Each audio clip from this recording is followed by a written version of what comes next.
भारत के एक सुदूर गांव में बेचैनी की भावना निवासियों पर कफन की तरह बैठ गई। अंतिम बलिदान हुए 3 साल हो गए थे और गांव वालों को पता था कि अगले बलिदान की मांग होने में बस कुछ ही समय था। गांव के बुजुर्ग कनक नामक एक बुद्धिमान और भयभीत व्यक्ति ने घोषणा की थी कि देवता भूखे थे और उनकी भूख को संतुष्ट करने के लिए एक शुद्ध आत्मा की आवश्यकता थी।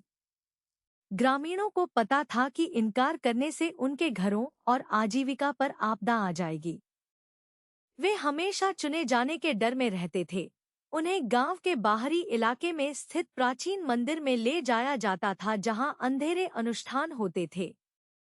जैसे जैसे दिन बीतते गए, तनाव बढ़ता गया और ग्रामीण तेजी से पीछे हटने लगे। हर कोई प्रार्थना कर रहा था कि उनका चयन नहीं किया जाएगा। लेकिन पूर्णिमा की रात को ढोल की आवाज और बुजुर्ग की मंत्रोच्चार से ग्रामीण जाग गए। तभी उन्हें पता चला कि बलिदान का समय आ गया है। ग्रामीण शहर के चौक के चारों ओर एकत्र हुए।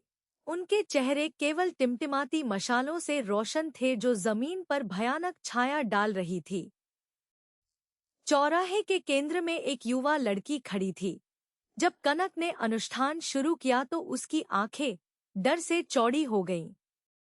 जब लड़की को ले जाया गया और फिर कभी नहीं देखा गया तो ग्रामीण भयभीत होकर देख रहे थे। गांव अपनी सामान्य दिनचर्या में लौट आया, लेकिन बलिदान की स्मृति बनी रही, जो उनके रोजमर्रा के जीवन की सतह के नीचे छिपे अंधेरे की लगातार याद दिलाती रही। और जैसे जैसे मौसम बीतता गया, ग्रामीण इस भावना से उबर नहीं सके कि उन पर नजर रखी जा रही है, कि देवता अपने अगले शिकार की प्रतीक्षा कर रहे थे। हवा में एक भयानक सन्नाटा छा गया था, जो केवल दूर तक भेड़ियों की चीख पुकार से ही रुका हुआ था। और फिर जिस लड़की की बलि दी गई थी वह गांव में वापस चली गई। उसकी आंखें कोयले की तरह काली थीं और उसकी आवाज में एक ही शब्द फुसफुसा रहा था, माँ।